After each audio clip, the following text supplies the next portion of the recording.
So today we're going to take a look at how to turn your pre-capture photos into slow motion video. Stick around.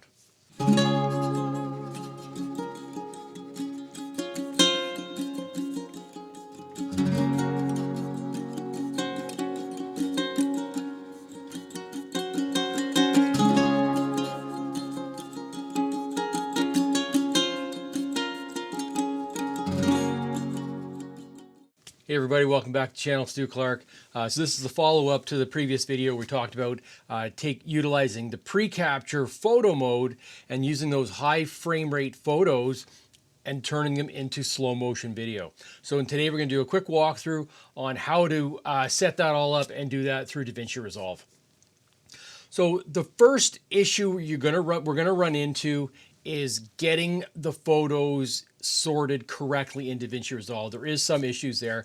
And the one thing I would highly encourage you to do is to, instead of importing these photos into Lightroom, is to just drag the JPEGs into a specific folder on your video hard drive or your video editing drive, and just kind of keep them in the same folder they were burned to on the card. And the reason for this is because of the 120 frames per second photo mode, it's very easy to roll over that 10,000 shot limit on Nikon cameras, where you'll end up with a similarly named photo. So let's kind of walk through that and we'll take a look at that.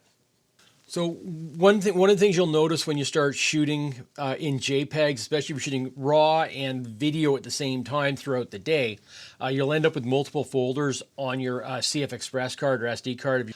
So what you want to do is open up the folder. And what I'm going to do is I'm going to select all of the JPEGs and I'm just going to drag them to a new folder on the hard drive that I edit videos from. So I'm just basically going to create a new folder on my C drive, and we're going to call that 120 frames per second Davinci Resolve. We're going to select all the JPEGs that were shot in this mode, and we're just going to drag them all off to a new folder. Like I said, I think for this type of shooting, it's probably best to leave Lightroom out of the mix because it wants to rename them all. And if you've rolled over that 10,000, which you're likely to do if you're shooting in this mode, you can end up with the same named photo with a -2, and it can just get really confusing. Because most of these photos, because we're shooting at that shutter angle, the low shutter speed, a lot of these won't be useful as photographs because there will be some motion blur in them. So I wouldn't really worry about trying to keep these as photographs unless you had an incredible shoot, and you might want to go through and see if you did have some photographs in the mix, and that makes sense. But for me, what I'm doing is I'm just dragging all these off as JPEGs to my video editing folder, and just kind of makes it nice and simple, and then it makes it easier to sort them in Davinci Resolve. Okay, so once we've got them sorted there, let's open up Davinci Resolve. If you are in the process of switching to Davinci Resolve 21, I am noticing I'm having issues with NRAW in Davinci Resolve 21. I've been tutoring someone online that's got a Mac and they haven't been. I'm on a PC and I am. So be very aware, be very careful with that. I did try to update a couple of my projects and they completely crashed. So with Davinci Resolve 21, I've got any NRAW video clips, it's crashing out right away. So just be aware of that. Okay, so we're going to create a new project here. We're going to call this 120 FPS video. Create. Okay, so now we need to go and we'll find those files. The ones above here. So these were, I had a northern rough-winged swallow flying into a nest. So it's kind of a perfect example for this. Even though I think I messed it up. I think I did, I didn't have the trigger pressed down enough for the initial flight in, go figure. But anyway, okay. So what we'll do now, we are going to go to the edit module and we're going to select all of those and we're just going to drag those into the media pool. By doing it this way, they should be in order, but not if you've rolled over. Like I say, if you've got, if the photos ended up in two different folders on your CF Express card because you went over that 10,000 and you're back into the lower numbers again, that's where this can get a little bit difficult. Right now, these are probably in order. So right now I'm running a dual monitor on here. So I'm going to be, I'll drag the media pool over, but this is the dual monitor setup from within the edit mode right now. So if you're kind of struggling to find these things, so it's basically the media pool page. Up top here, you'll see that we're in the thumbnail view right now, and we're going to switch this to list view. For whatever reason, Davinci Resolve does a better job of sorting from list view than it does from thumbnail view. If you're ever struggling to get things sorted and things are not in the order that you shot them, this is it's much easier to do it to the list view. So we're going to select list view. If you haven't rolled over that 10,000, you can just click the top there and sort by name, and that will do an auto sort by name. If you have, scroll over to date created. Where's date modified, date added, date created. So see date created there, and click at the top, and that will then sort them by the date created. And everything looks in order there. Yep. So we're in the right order there. So that's great. So now you can switch this back to thumbnail view, and everything is in the correct order. So what we're going to do now, we're going to swap screens again. Okay, so we are going to Control A on those thumbnails, and we're going to drag them all to the timeline. Depending on how fast your computer is, this might take a little bit of time. There's once the initial kind of getting, depending on how many photos you've done.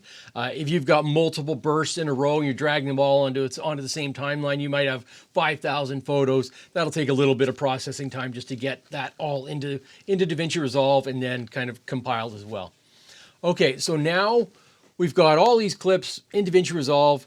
Davinci Resolve with photos typically makes them, 5 seconds each, depending on how you're set up. So mine are 5 seconds each.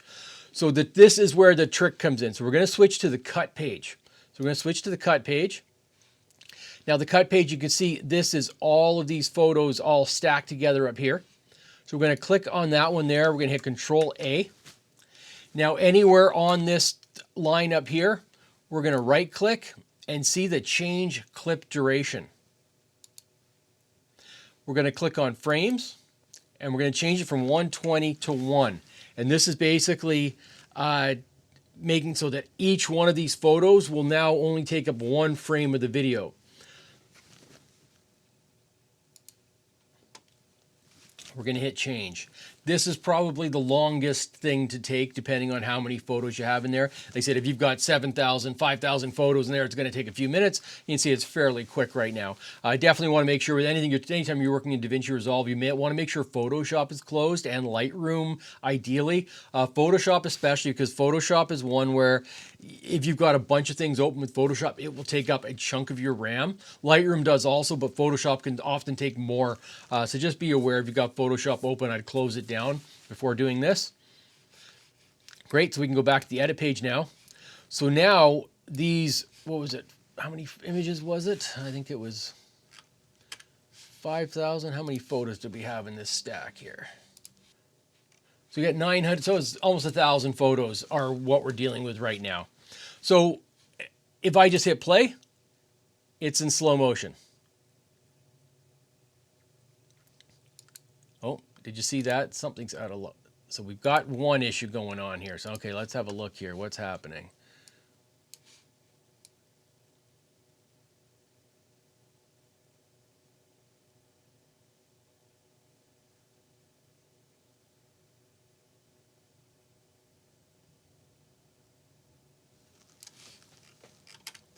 So you can see how we have a photo out of sync there. Let's see. Okay, there we go. For some reason, we've got 437, then we go to 4480, and 4481, and 4482, 4483, and then back to... Interesting. Okay, let's try that again. Okay, so let's go back to... So let's go back to the list view, and we're going to do this one by name. Okay, interesting. So would you notice what happened here when I started playing the clip? And there's a jump. You can see where the bird disappears and then it comes back. So something's happened with the sort. And this is the one thing that, like I say, this is why you want to make sure that you do it in grouping. So if you've got multiple folders in Davinci on your Safe Express card, drag each folder off as opposed to to the files to try and keep things separated out a little bit in case you roll over. Not quite sure what happened there, but for some reason the date created didn't line up with the actual file name. So this time the file name was the better sort. So we're going to go Control A. We're going to hit backspace to delete those. We're going to go over here now. We're going to go Control A on this. We're going to go back to the media screen here. We're going to hit Control A here. We're going to create thumbnails, and then we're going to drag those onto the timeline. So as you can see, sometimes things don't work quite as you expect. So what I would recommend is try and keep it in that 1,000 groupings at a time, just to keep things, if it doesn't work, you're not waiting too long. Okay, let's try that again. So we're going to drag that onto the timeline. So if it doesn't want to all go at once, just take it in groupings, and then you can do it that way if need be. Okay, so once you've got your photos on your timeline, we're going to go back to the cut page. We are going to select them all. We're going to change clip duration. We're going to hit frames. We're going to go to 1, hit change.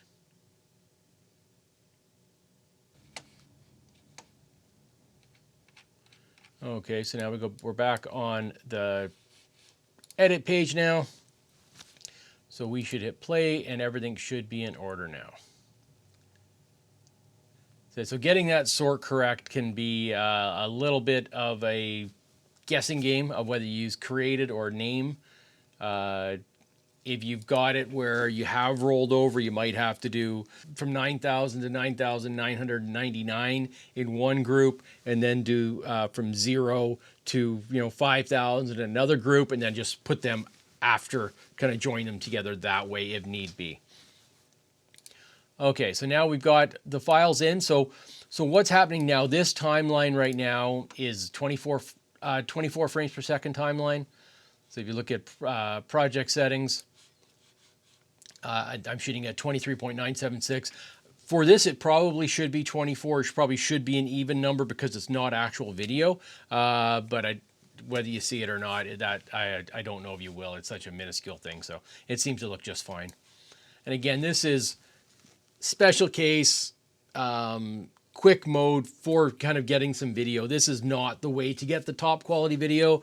JPEGs are 8-bit versus 10-bit in the H.265 or 12-bit in the Nikon N-RAW. So there are, this is a special situation where you're utilizing the Precapture. Funny enough, on this, I didn't have the button pressed down enough pre-focusing before the swallow came in. So you'll notice that what happened is I didn't get the part of the swallow landing, unfortunately. So I probably should have just used video for this one. But you can see how it's slow motion, no problem. This is reminiscent of those small dogs with big sticks trying to get through fences. Quite funny.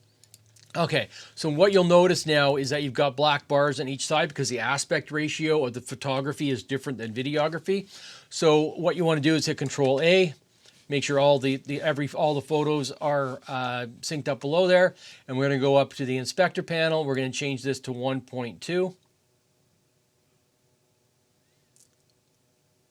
And that will then, might be 1.18, but we'll just go 1.2. And make sure these are linked here. So now this gives you, you're basically looking at 4K, 120 frames per second, slow motion. That was basically shot with photos. I know in the last video people were commenting that the quality's not great and yada yada. I get that. Sure, it's not as high a quality as you can get out of this camera, but this is a way that you can get pre-capture on the video side of things for very specific uses. This is birds taking off from a nest, as we got here with these swallows, where you're going to basically have 5 seconds of action in real time that you can then stretch out to either 20 seconds or 25 seconds in Davinci Resolve. So you can see now we've got basically, this was 2 different clips that are joined together that gave me basically, what are we at, 40 seconds of footage from 2 different bursts. So what I would recommend here, if you want to work with these clips, I would recommend just deliver them as an H.265. So hit the deliver page, burn this full clip as an H.265 clip, and then edit it from there instead of trying to deal with all the photos. I think it's an easier way, and it's easier in Davinci. It's easier on Davinci Resolve. Having this many individual clips definitely can bog things down depending on your computer. So I would just throw this, just basically make this into an H.265 clip. Okay, so let's, we'll do a quick, so we do file name, we'll do 120 FPS, rough wing swallows, put it on C drive. We're going to do H.265, we're going to add to render queue, hit render.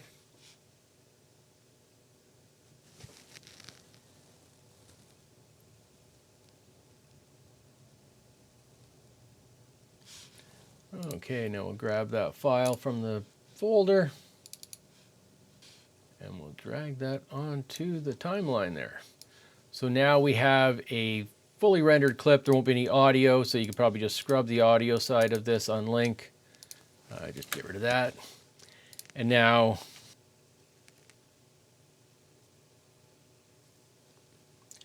we have a fully editable video.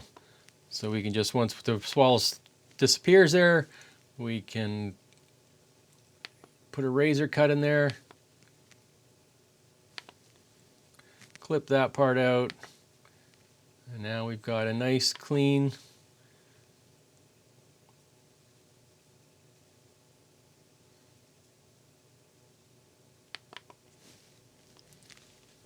perfect. Put a little so now we've got these 2 clips here.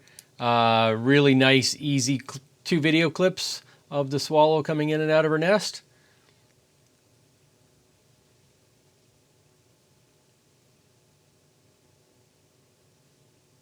And you're good to go. So I said, these are much easier to work with in your timeline than all of these.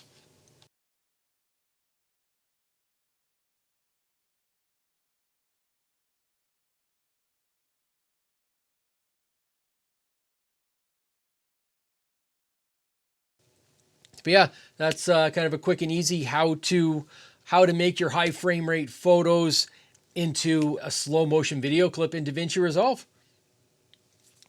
Hope that helps. And yeah, like I say, this channel is devoted to anything wildlife photography. Obviously, we talk a lot about Nikon, but hopefully I can inspire you to get out and, like I say, hopefully try different things too. Just because, a lot of people say, oh, this is not meant for this. This is not, the quality you want, this and that. This looks awesome. And I get, sure, it is not deliverable to Netflix. But I also realize that most of you aren't doing that either. A lot of you, you want a quick clip to post to Facebook or to Instagram.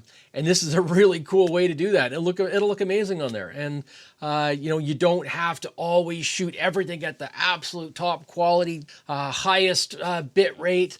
You can get excellent footage with, kind of some of these little tricks. With utilizing this, you might get a shot you might not have otherwise gotten. And that's better than whether it was the top quality bit rate or not. Hope that helps. And if so, please leave a like and consider subscribing to the channel. And till next time, we'll see you out there. Take care.